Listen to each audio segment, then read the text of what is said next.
एक और अहम खबर सुशांत सिंह केस से जुड़ी हुई, आपको बता दें कि रिया चक्रवर्ती से सीबीआई की पूछताछ। सुशांत सिंह की मौत के मामले में रिया चक्रवर्ती से सीबीआई पूछताछ कर रही है।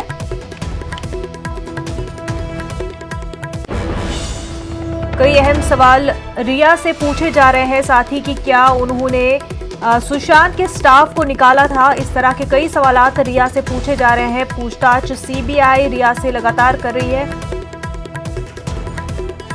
हमारे नुमाइंदे अमित हमारे साथ जुड़ चुके हैं। अमित, रिया से पूछताछ जारी है, क्या कुछ सवालात रिया से पूछे जा रहे हैं?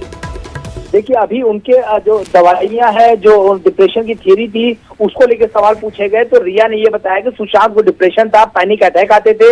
मुझसे मिलने से पहले से सुशांत दवाइयां ले रहे थे। 4 से 5 डॉक्टरों से मुलाकात की थी सुशांत अपने इलाज के लिए, और किस डॉक्टर से इलाज कराना ये सुशांत जो है खुद तय करते थे।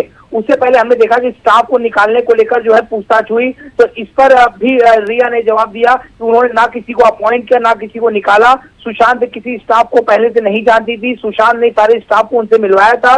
मिरांडा को सुशांत की बहन ने हायर किया था। पिठानी मेरे आने से पहले से सुशांत जुड़े थे।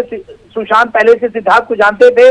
दीपेश को सुशांत पहले से जानते थे। नीरज और केशव मेरे आने से पहले से घर में मौजूद थे। यानी मैंने ना किसी को निकाला है, ना ही किसी को जो है अपॉइंट किया। फिर उससे पहले ये सवाल पूछा गया, जिस माउंट ब्लैंक इमारत में सुशांत की मृत्यु हुई उसको लेकर आप बताइए। तो उन्होंने कहा कि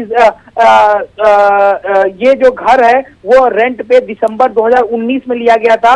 4.5 लाख रुपए करीब जो इसका महीने का भाड़ा था। 3 साल का इसका एग्रीमेंट था और हर साल भाड़ा जो है बढ़ने वाला था। और हम आपको बता दें, ये माउंट ब्लैंक घर जो है रिया ने खुद सिलेक्ट किया था, और इस घर को पसंद भी जो है रिया ने जो है खुद किया था।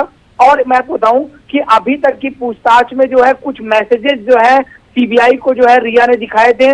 उनका ये कहना था कि अप्रैल 2019 से 8 जून 2020 तक के मैसेजेस जो उन्होंने दिखाए, रिश्ते शुरू होने से ब्रेकअप तक के सारे मैसेज जो सीबीआई को दिखाए, तो ये सारे मैसेज भी दिखाए गए। प्रॉपर्टी और बैंक अकाउंट को लेकर भी सीबीआई जो लगातार उनसे जो पूछताछ जो है कर रही थी। रिया ने कहा कि सुशांत को मुझसे पहले दिन ही प्यार हो गया था और शादी के लिए मैंने समय मांगा था, और सुशांत ईमानदार थे, मुझे समझते थे। मुझे नहीं मालूम था कि प्यार की जो है ऐसी सजा मुझे मिलेगी। तो ये सारी जो बयान है, रिया ने जिस तरह से अपने इंटरव्यू में भी बताया था कि सुशांत की मौत से पहले कुछ दिन पहले से ही वहां पर उनकी बहन भी उसके साथ रह रही थी। तो क्या इस मामले को लेकर के जिस तरह से रिया ने बयान दिया है कि उनकी बहन कुछ दिनों के लिए रह रही थी सुशांत के साथ, तो क्या अहल खाना से भी, बहनों से भी पूछताछ हो सकती है?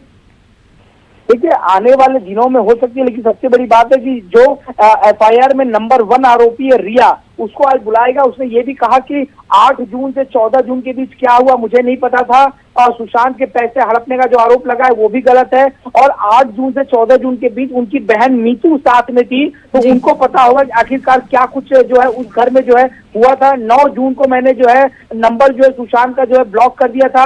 ये सारी जानकारी जो है वो ली गई है। अभी अभी मैं आपको बताऊं, सिद्धार्थ पिठानी को सीबीआई दफ्तर से बाहर निकाला गया है। 4 सीबीआई अधिकारियों की टीम 2 गाड़ियों में जो है सिद्धार्थ पिठानी को लेके निकली है। कहाँ गई है इसकी अभी तक जानकारी नहीं है।